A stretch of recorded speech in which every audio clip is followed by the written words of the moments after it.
Enzyme,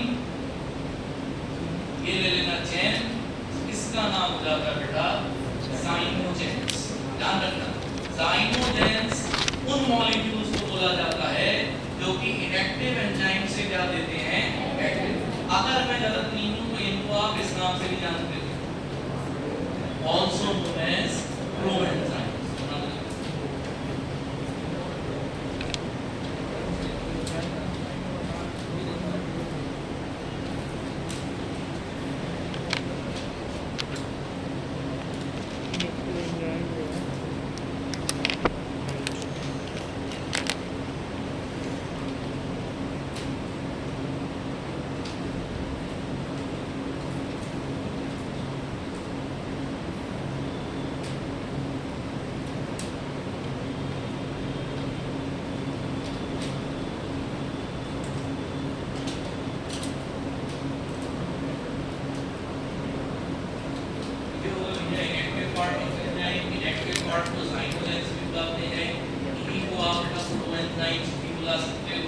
कहने का मतलब ये है जब तक आप इसमें पर्टिकुलर रिएक्शन नहीं कराएंगे तब तक आपको एक्टिव फॉर्म ऑफ एंजाइम नहीं मिलेगा। जैसे एक शब्द आपने सुना होगा प्रोड्रग, प्रोड्रग सुना है ना, शुरुआत में कैसी होती है इनएक्टिव, अगर पेट का उनको एसिडिक पीएच मिला तुरंत किसमें कन्वर्ट होंगे, एक्टिव मेटल में। अगली बात सुनिए, एग्जांपल बिल्कुल सही, एस्पिरिन। बढ़िया। अब आ जाओ भैया ड्रग्स पे। ड्रग्स क्या मतलब, ऐसे हेडिंग डाल लेना, एंजाइम्स यूज्ड एज या enzymes used in medicines, enzymes used in medicines, enzymes used in medicines. और जितने हैं सारे ही आपको बताते चलना हूँ, आपको है जो कोग्नोसी वाले होंगे आपके सिलेबस में वो भी बता दे रहा हूँ, कुछ दो चार एक्स्ट्रा मिले सिलेबस के बाद में वो आगे थोड़े उससे ज़्यादा ही पढ़ा। सबसे पहले हेडिंग डाल देना डायग्नोस्टिक पर्पस। अच्छा ये प्रो एंजाइम इसको जान रहे हैं इसको एग्जांपल। अच्छा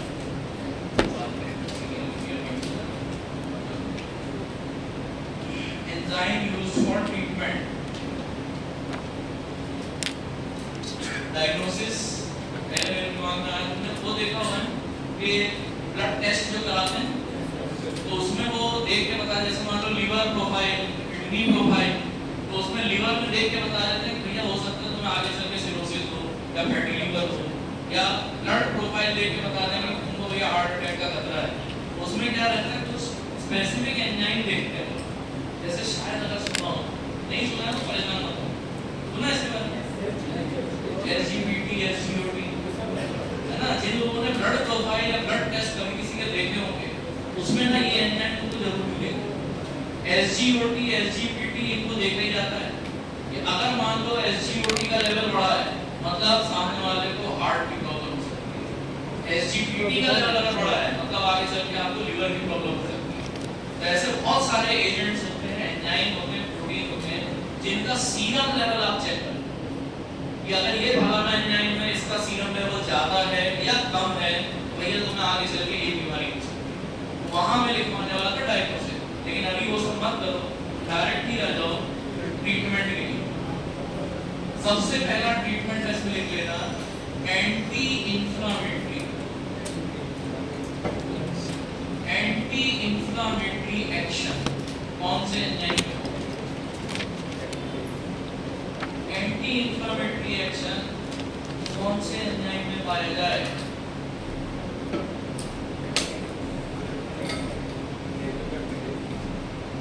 देखिए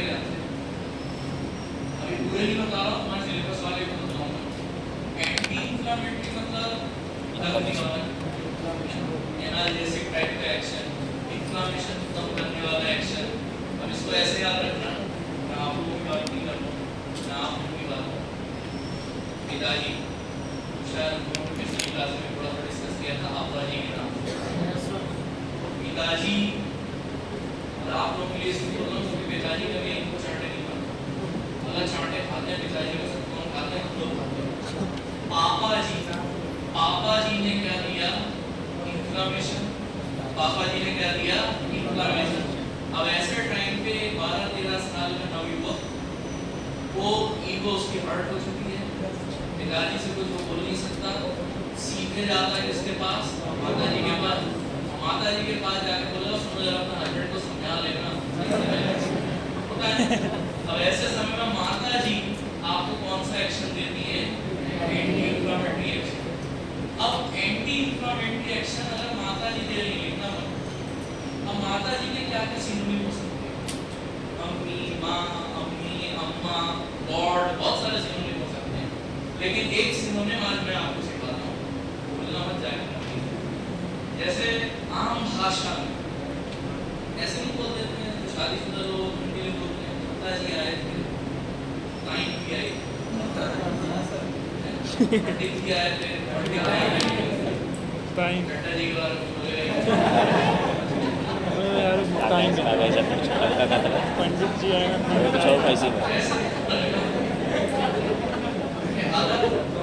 पापा जी थे इन्फ्लेमेशन। क्या बोले बताओ ना, क्या बोले हम लोग नहीं सुन पाए। क्या थी?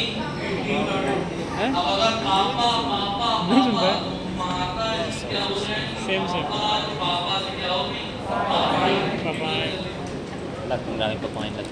इन्फ्लेमेटरी एक्शन पपाइन पपाइन पपाइन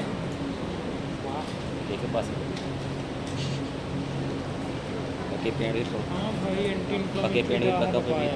हाँ पके पेड़ पे पका पपीता तुम मेरे चार पका पपीता ये कहाँ से लग गया? तुम लगाया? घाट लग ये गई हो गया आपका पहला एंजाइम पापा। चोरी का पत्थर सारे बातें घाट सबसे पहला एंटी इन्फ्लेमेटरी एक्शन उस नवयुवक को पापाइन ने दिया। उसके बाद वहाँ पे लिख रहा है, लिख रहा है। इसमें दोस्त नहीं होते, आप दोस्तों से मिलने हैं, वो उम्र ऐसी होती है कि 5 बजे और अंदर से एंजाइटी होने लगती है कि यार मेरे को खेलने के लिए बाहर जाना है, दोस्तों से मिलना है। वो उम्र यानी अब एंटी इन्फ्लेमेटरी रिस्पॉन्स, खुश होने वाला रिस्पॉन्स आपको अब पापाइन से मिल गया है, अब आपको दोस्तों से लेना है। दोस्त उस उम्र में दोस्त नहीं थे, दोस्त एकदम क्या थे?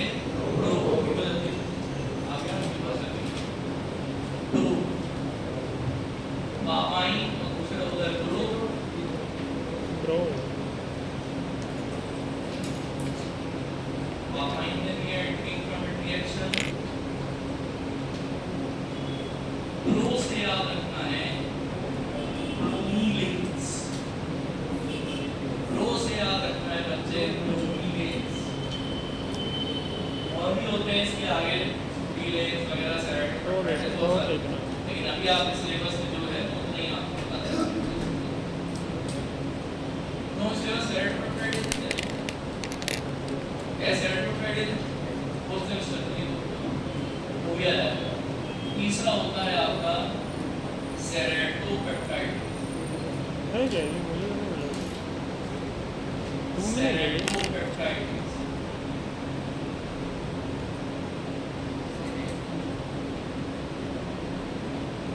ध्यान रखना, ये तीनों एंजाइम्स, अभी हम इनके बारे में आ रहे हैं, डिटेलिंग में आएंगे। ये तीनों एंजाइम्स इनकी कैटेगरी कैसी होती है? Proteolytic. They are proteolytic in nature.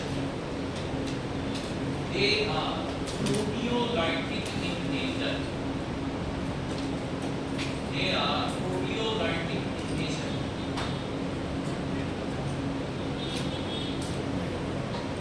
They are proteolytic in nature.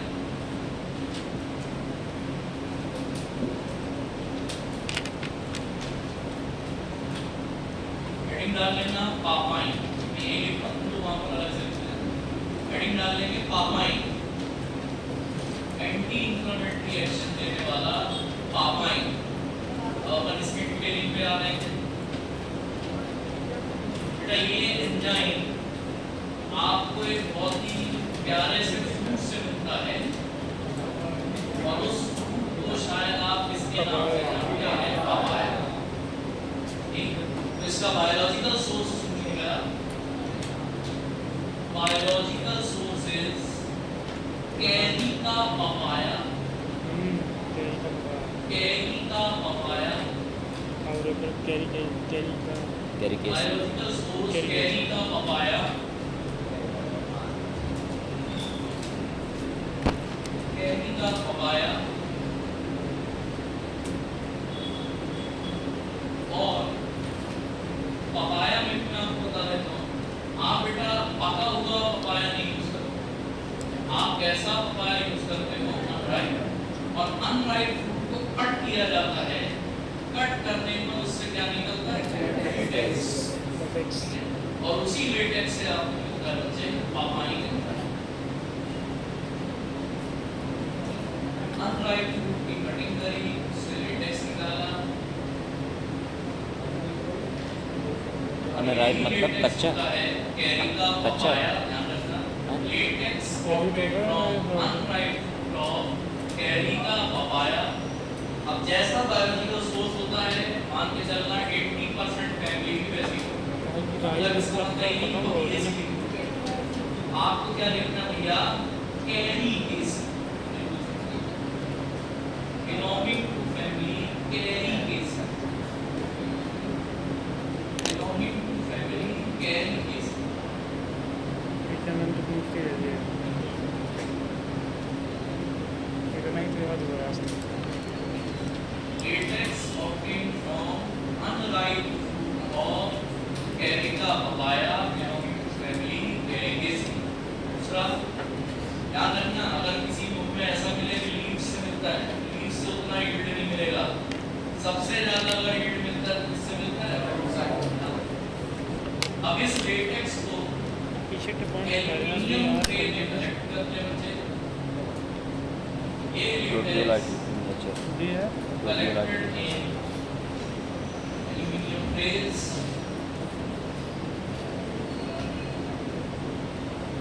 lyophilization सुना है?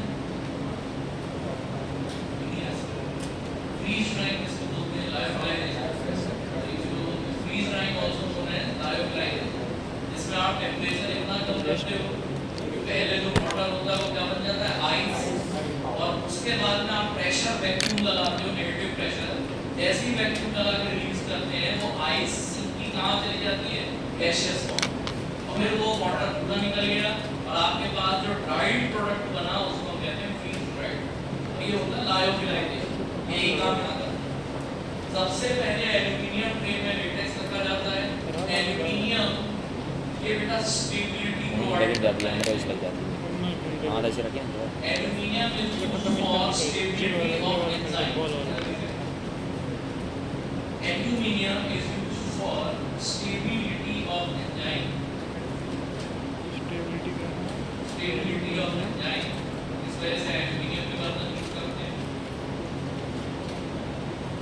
फिर इस लेटेक्स का ट्रीटमेंट किया जाता है for stability.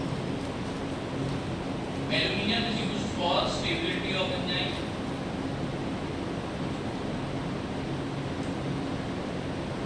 Treated with, then it is treated with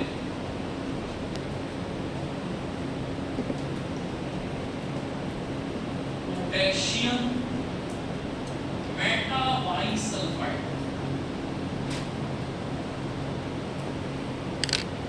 फिर इसका ट्रीटमेंट किया जाता है यूजिंग पोटेशियम मेटाबाइसल्फाइड।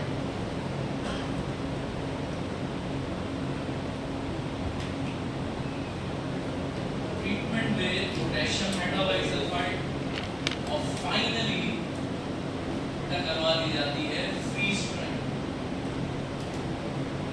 फिर हम कराते हैं lyophilisation, also known as freeze drying. Freeze drying also known as lyophilisation. और तब जाके आपको मिलता है dried latex of papaya. Light लगा था तो आता है। तब आपको मिलता है ड्राइड लेटेक्स ऑफ पापाया।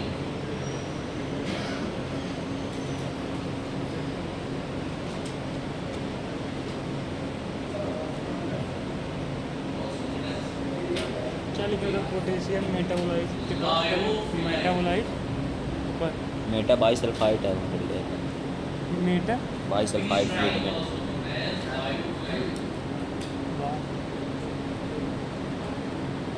कैसे पास हो जाते हैं यार राइटिंग देख के। राइटिंग देख के पास कर लेता होगा, कॉपी तो चेक ही नहीं करता होगा मैं भी। यार राइटिंग लिखता है हमारा आया था। देखिए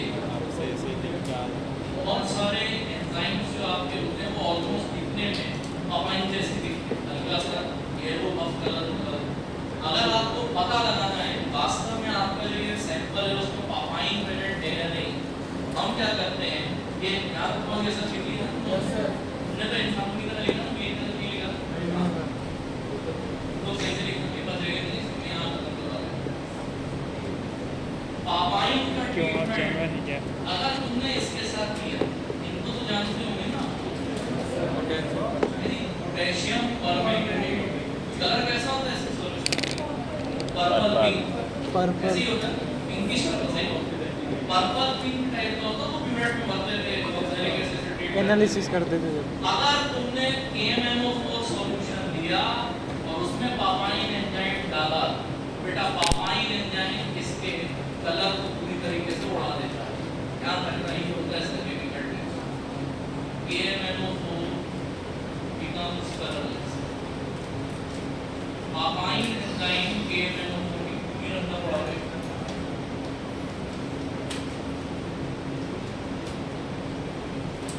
पापाइन मैं आपको वही वाला टेस्ट बता रहा हूँ जो आपके काम का है, बाकी वो तुम्हें डाल दोगे नहीं बन जाएगा, ये सबसे कोई लेना देना नहीं। ये चीज याद रखो, फर्टिलिटी याद रखिए।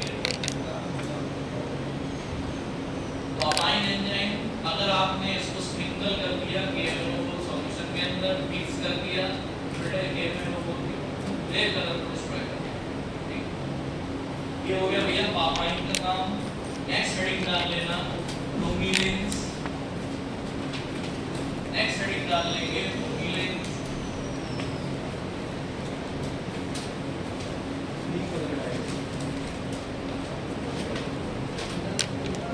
कलरलेस KMnO4 कलरलेस हो जाता है।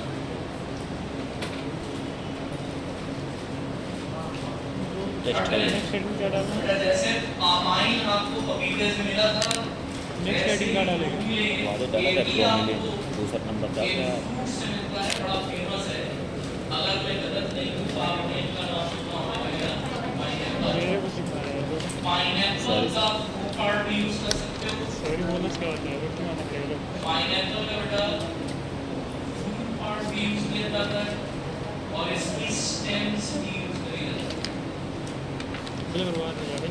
आइदर स्टेम और दोनों से जूस आप निकाल सकते हैं। दोनों के जूस में आपको ब्रोमीलेन एंजाइम मिलेगा। पाइनएप्पल फ्रूट ये एक्चुअली फेमस है, आप जानते हैं पाइनएप्पल फ्रूट इसमें आपको जूस में ब्रोमीलेन मिलता है। पाइनएप्पल की स्टेम में भी आपको ब्रोमीलेन एंजाइम मिलेगा। पाइनएप्पल फर्क कहाँ आता है बहुत ध्यान से देखना। फ्रूट से जो ब्रोमीलेन मिलता है, फ्रूट से जो एंजाइम मिलता है ये होता है हल्का सा एसिडिक नेचर। तो अगर कभी ऐसा क्वेश्चन आए कि एसिडिक ब्रोमीलेंस ये कहाँ से मिलेगा पाइनएप्पल तो आप फ्रूट आंसर से। कराएंगे किससे? फ्रूट से। और वहीं अगर न्यूट्रल बेस मतलब न्यूट्रल ब्रोमीलेंस आपको लेना है तब आप यूज करेंगे स्टेम। कहाँ का समझा इस पावर इनको से चला न्यूट्रल ब्रोमीलेन ये नहीं मिलेगा समझे। स्टेम से। पाइनएप्पल अपने पता एसिडिक होगा। ब्रोमीलेन पाइनएप्पल के जूस से ये ब्रोमीलेंस मिला था और पाइनएप्पल के फ्रूट और स्टेम दोनों से मिला था। फ्रूट का रहा था एसिडिक ब्रोमीलेंस रहा था और स्टेम का रहा था न्यूट्रल ब्रोमीलेंस। बस कहाँ से बन पाओगे राजा? ध्यान नहीं रहा हैं? ध्यान हाँ, रहा तुम्हारा तो मुझे जूस नहीं था, मुझे पता है। अब आ जाते हैं biological source of pineapple. Biological source of pineapple ये हिंदी में पाइनएप्पल को क्या बोला? अनानास। अनानास। इसका बायोलॉजिकल सोर्स यही है। बायोलॉजिकल सोर्स जाता है अनानास फोमोसस। अनानास फोमोसस, अनानास फोमोसस, अनानास फोमोसस बिलोंगिंग टू फैमिली जैसा नाम वैसी फैमिली ब्रोमेलिएसी। ब्रोमीलेंस किससे मिलता है? कहना साहब ब्रोमेलिएसी। belonging to family Bromeliaceae, belonging to family Bromeliaceae। क्या है? ये मैं थोड़ा सा बालों का बता रहा हूँ आपके। आप लोगों ने जब पाइनएप्पल खाया था, मुझे नहीं पता आप सबको ये अनुभव हुआ है कि नहीं। पाइनएप्पल अगर आपने चबाया है या अगर खाया होगा, उसमें वो रहता खाने है के बाद में आपको जीभ पामोसस है ना, ऐसा नहीं कटा लगता हुआ है थोड़ा सा यार छिल गया है, Yes, sir. कट गया है, क्यों खा लिया। ये होता है इन भाई साहब की वजह से। पाइनएप्पल के फ्रूट में, मैं इसको मिटा रहा हूँ, पाइनएप्पल के फ्रूट हाँ में मिटा दो इससे। अनानास उसका को पल्प होता है। पल्प नीचे लिख रहा है ये ब्रोमेलियस आपको सुई जैसे यानी नीडल शेप के कैल्शियम ऑक्सलेट क्रिस्टल्स वो जो आपका भाग रहता है ना, ये बड़ा तो अंधी से मिली गई, जीभ कट गई, कुछ हो गया, वो किसकी वजह से होता है भैया? ज़्यादा तारीफ करेंगे। पाइनएप्पल के साथ सुई लगी था। कुछ भी होगा बेचारा। Fruit pulp contains needle-shaped calcium oxalate crystals. Fruit pulp contains needle-shaped calcium oxalate crystals.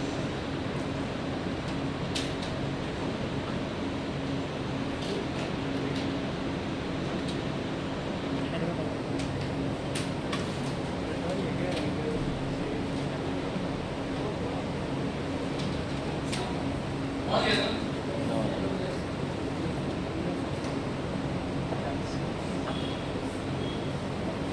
पापाइन को स्टेबल करने के लिए हमने किसका यूज किया?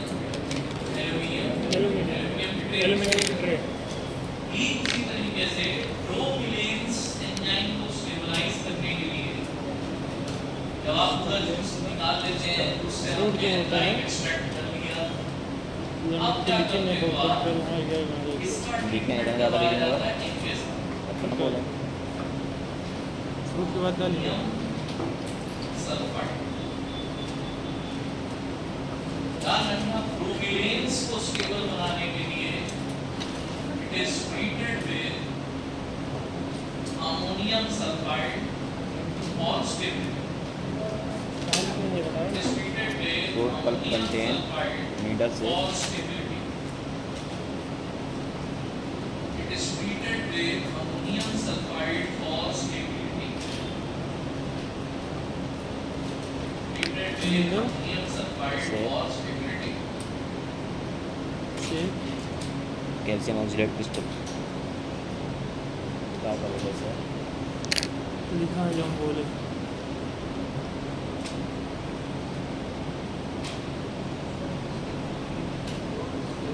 Ammonium sulfide. ठीक है, वहाँ यूज कर रहे थे आप पोटेशियम मेटाबाई सल्फाइड, यहाँ यूज कर रहे हो आप अमोनियम सल्फाइड। और लास्ट एंटी इंफ्लेमेटरी पे आ जाएंगे। इससे ज़्यादा कुछ नहीं करना, पहली बात तो बेटा प्लांट से मिलता नहीं।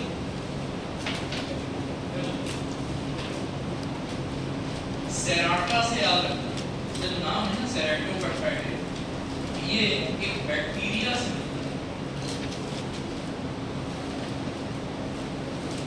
स्टेबल है स्टेबिलिटी है बैक्टीरिया का बस नाम लिख लेना।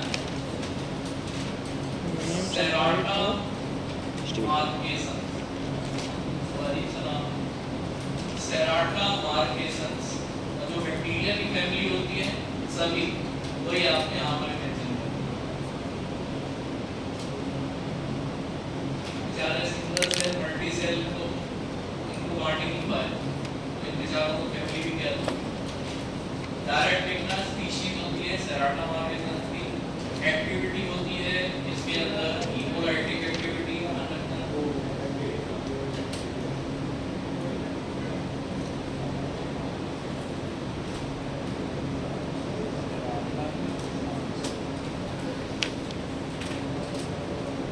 सेराटा मैक्सिमम्स नेक्स्ट आ जाना clot dissolving enzymes. Clot treatment में ही एंटी इंफ्लेमेटरी के बाद दूसरा पढ़ने जा रहे हैं। clot dissolving enzyme. Clot dissolving enzyme जो नेचुरल है वो भी पढ़ेंगे, साथ ही साथ एक बात बताना, ब्लड हेल्थ मोबाइल ब्लड का है क्या कुछ पार्ट? No sir. थ्रोम्बोलाइटिक्स ये सब एंटीकोएगुलेंट भी नहीं है सिलेबस में। देखो ऐसे याद रखना, इनको बोला जाता है टिश्यू प्लाज्मिनोजेन एक्टिवेटर। होता क्या है, शॉर्ट में टीपीएस बुलाया जाता है, tissue plasminogen activator, also known as टप्पा या टीपीएस। ऐसे ध्यान रखना, इनका काम ही है आपके शरीर में एक ये क्लॉटिंग फैक्टर सेल प्लाज्मिनोजेन पाया जाता है। उस प्लाज्मिनोजेन पर अगर इनने काम किया तो ये प्लाज्मिन में कन्वर्ट करते हैं, और ये प्लाज्मिन सीधा काम करता है किस पर? फाइब्रिन। फाइब्रिन जो तुम्हारा क्लॉट होता है वही, और जैसे ही प्लाज्मिन फाइब्रिन पे आया कि बेटा फाइब्रिन को डिसॉल्व करना स्टार्ट करेगा। फाइब्रिन यानी क्लॉट को डिसॉल्व करना स्टार्ट करेगा, ब्रैकेट लिख दे तो क्लॉट, फाइब्रिन डिसॉल्व हुआ मतलब समझ जाना क्लॉट डिसॉल्व हुआ। और इस वजह से क्लॉट डिसॉल्विंग एंजाइम को हम और क्या बुलाते हैं? They are also known as thrombolytics. Thrombolytics injection. Thrombolytics also known as clot dissolving enzyme.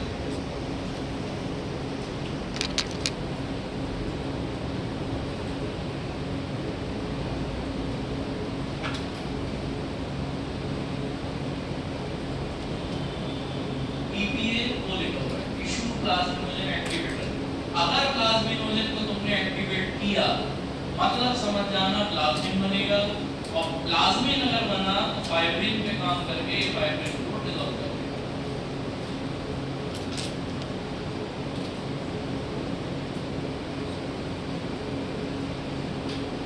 क्या मैं इसको प्रिकर्सर बुला सकता हूँ प्लाज्मिन?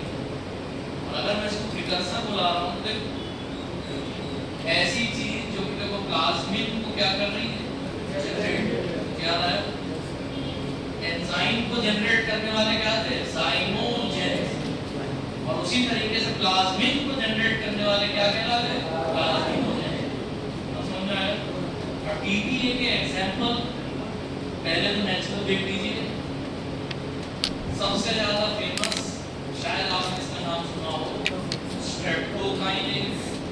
एक और होता है ग्लूकोकाइनेज, ये है आपके सिलेबस में नकल कर रहे हो यार। जानते नहीं क्या, मैं कहीं कहीं सनक जाता। अब देखिए अगर लिखा हुआ है मतलब कि किस ग्रुप का ट्रांसफर करें? फॉस्फेट। ध्यान रखना काइनेज से याद रखना ये बेटा फॉस्फोराइलेशन करवाते हैं और तब प्लाज्मिनोजेन को एक्टिवेट करें। They perform phosphorylation to activate plasminogens. They perform phosphorylation to activate plasminogens.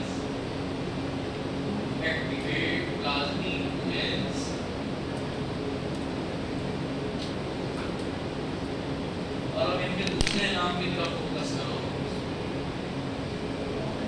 Strepto से याद रखना बैक्टीरिया का नाम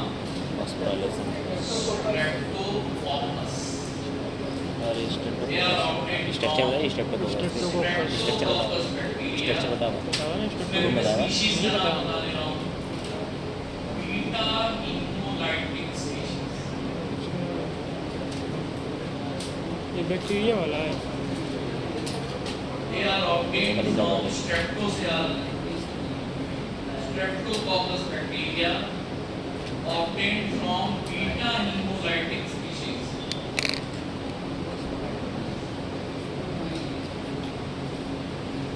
लेकिन बुक्स में ऐसा लिख देते हैं। तो कॉकाई और कॉकस में ज्यादा अंतर नहीं है, सिंगुलर है प्लूरल है ना। Beta haemolytic species. अब आ जाएंगे यूरो। उन्हें ध्यान रखना बेटा, ये मिलता है टिश्यू कल्चर से। It is obtained from tissue culture of either human urine, देखो यूरो से याद रखना urine, tissue culture of human urine, tissue culture of human urine, या फिर मिल सकता है tissue culture of kidney cells का भी अगर आप टिश्यू कल्चर करते हैं, वहां से भी आपको यूरोकाइनेज एंजाइम मिल सकता है।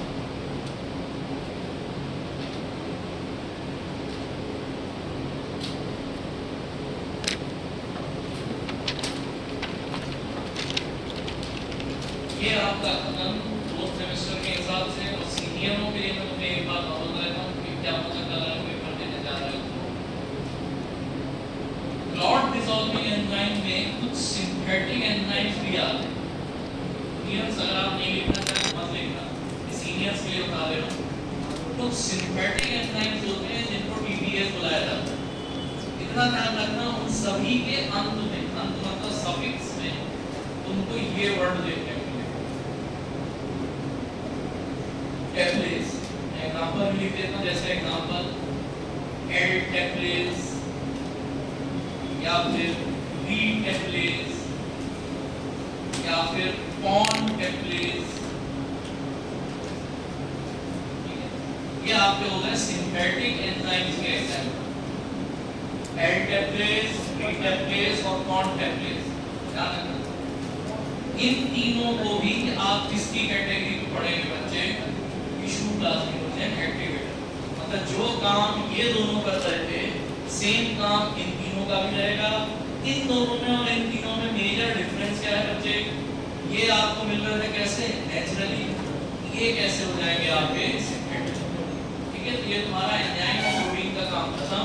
अब एक ही टॉपिक तुम्हारा बचा हुआ है, दैट इज कार्बोहाइड्रेट, अकेशिया, अलर वगैरह। एक क्लास में आपका वो भी मैं करूंगा। फॉस्फोराइलेशन, राइलेशन, यार भाई हाँ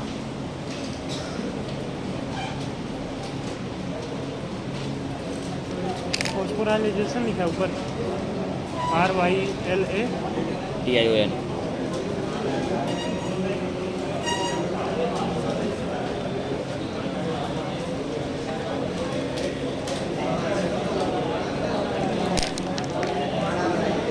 अभी कुछ लोग जाएंगे डाउट पूछने।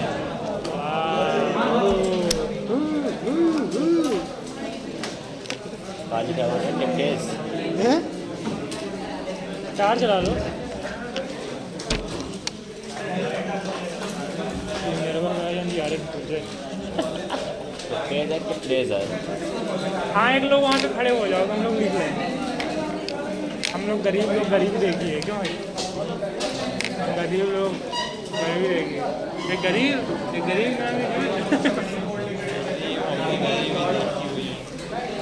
सनी देओल वाला वीडियो देखा है? ये गरीब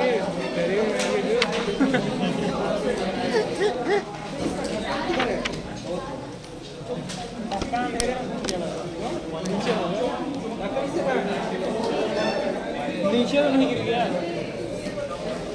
अंधेरे में दिख ही नहीं रहा है। बैठो ना, अभी क्या करेंगे?